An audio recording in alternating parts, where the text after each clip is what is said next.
जय श्री कृष्णा दोस्तों, मेरे YouTube चैनल पे आप सभी का हार्दिक स्वागत अभिनंदन है। प्रिय भक्तगणों, आज के मैं इस वीडियो में आप सभी को आंवले की एकादशी व्रत कथा सुनाऊंगी, जिसे रंग भरी एकादशी भी कहते हैं। फाल्गुन माह के शुक्ल पक्ष में पड़ने वाली एकादशी तिथि को आंवले की एकादशी के व्रत को रखा जाता है। इस दिन श्री हरि भगवान विष्णु की पूजा की जाती है और आंवले के वृक्ष के नीचे श्री हरि विष्णु भगवान की पूजा की जाती है और शिव जी की पूजा करने का भी बहुत बड़ा विधान है। ऐसी मान्यता है कि शिवरात्रि के दिन भगवान शंकर और माता पार्वती का विवाह हुआ तो भगवान शंकर माता पार्वती को काशी लेकर आए थे। भगवान शंकर माता पार्वती का गौना कराकर पहली बार काशी लाए थे, तब उनका स्वागत रंग और गुलाल से हुआ। यही कारण है कि आंवले की एकादशी को रंग भरी एकादशी कहा जाता है और इसी दिन भगवान शिव और माता पार्वती को अबीर गुलाल अर्पित किए जाते हैं। ये भक्तगणों, अब आप जानेंगे आंवले की एकादशी की संपूर्ण पूजा विधि के बारे में। ब्रह्मांड पुराण में मानधाता और वशिष्ठ संवाद में फाल्गुन मास के शुक्ल पक्ष की आंवले की एकादशी का महात्म्य इस प्रकार वर्णित हुआ है। एक बार मानधाता जी ने वशिष्ठ जी से प्रार्थना की कि हे ऋषिवर, यदि आप मुझ पर प्रसन्न हैं तो आप कृपा करके मुझे कोई ऐसा व्रत बतलाइए जिसका पालन करने से मुझे वास्तविक कल्याण की प्राप्ति हो।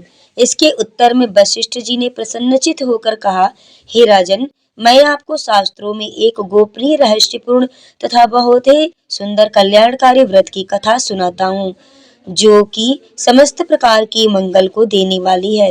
हे राजन, इस व्रत का नाम आंवले की एकादशी व्रत है। यह व्रत बड़े बड़े पापों का नाश करने वाली और मोक्ष प्रदाता है। पुरातन समय के वैद्य नाम के नगर में ब्राह्मण, क्षत्रिय, वैश्य तथा शूद्र वर्ण के लोग बड़े ही सुखपूर्वक निवास करते थे।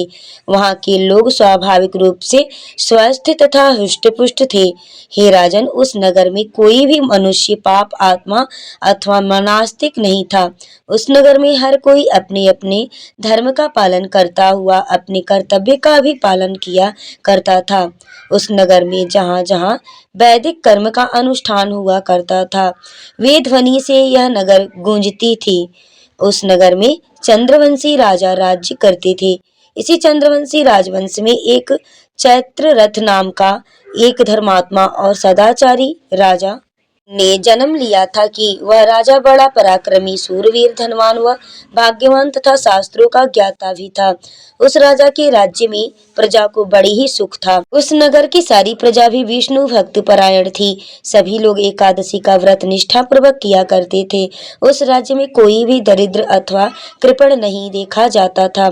इस प्रकार प्रजा के साथ राजा अनेक वर्षों तक पूर्वक राज करते रहे। एक बार फाल्गुन मास की शुक्ल पक्ष की आंवले की एकादशी का व्रत त्योहार फल देने वाली है, ऐसा जानकर नगर के बालक, वृद्ध, युवा, स्त्री और पुरुष तथा सभी राज्यवासी अर्थात राजा सब परिवार सहित व्रत के नियमों का पालन करते हुए एकादशी वाले दिन राजा प्रातःकाल नदी में स्नान आदि समाप्त कर समस्त प्रजा के साथ उसी नदी के किनारे पर बने भगवान श्री हरि विष्णु के मंदिर में जा पहुँचे। आदि व्याधि सुवासित जल, पूर्ण कलश, छत्र, वस्त्र, पादुका आदि पंचरत्नों के द्वारा सुसज्जित करके भगवान की स्थापना की।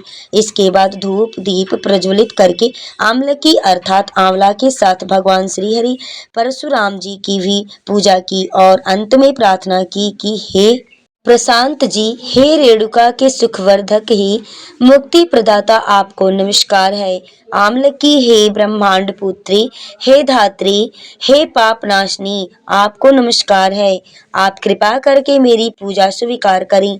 इस प्रकार राजा प्रजा के साथ भगवान श्री हरि और भगवान परशुराम जी की पवित्र चरित्र कथा का श्रवण, कीर्तन और स्मरण करते हुए तथा एकादशी की महिमा सुनते हुए रात्रि को जागरण भी किया। उसी शाम एक शिकारी शिकार करता वहीं आ पहुंचा। जीव की हत्या करके वह अपने पिता तथा दीपमालाओं से सुसज्जित तथा बहुत से लोग द्वारा इकट्ठे होकर हरि कीर्तन करते हुए है रात्रि जागरण करते देखकर वे शिकारी सोचने लगा कि यह सब क्या हो रहा है। शिकारी के पिछले जन्म के पुण्य का उदय होने पर ही वहां एकादशी व्रत करते हुए भक्तजनों का उसने दर्शन किया। कलश के ऊपर विराजमान भगवान श्री दामोदर जी का उसने दर्शन किया और वह बैठकर भगवान श्री हरि की चरित्र कथा का श्रवण करने लगा। भूख प्यास होने पर भी एकाग्र मन से एकादशी व्रत के महात्म्य की कथा, भगवान श्री हरि की महिमा श्रवण करते हुए उसने भी रात्रि जागरण किया।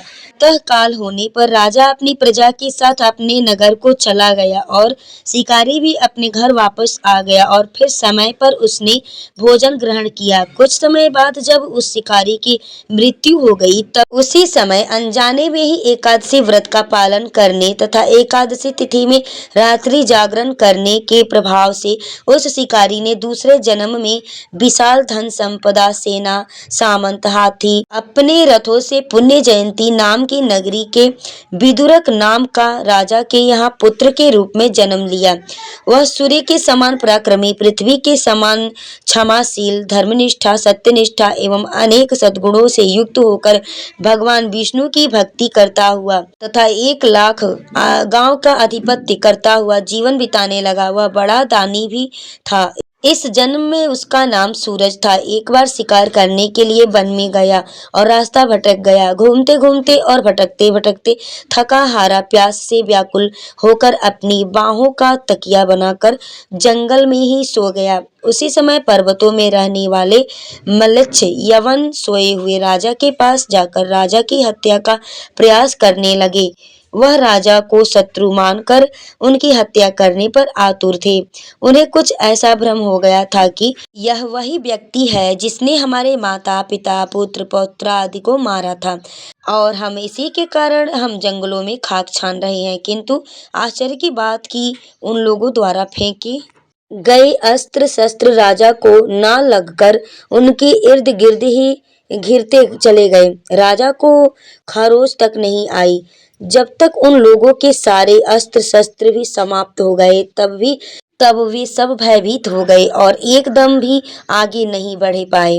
तब सभी ने देखा कि उसी समय राजा के शरीर से दिव्य गंध युक्त को आभूषणों से विभूषित परम सुंदरी देवी प्रकट हुई।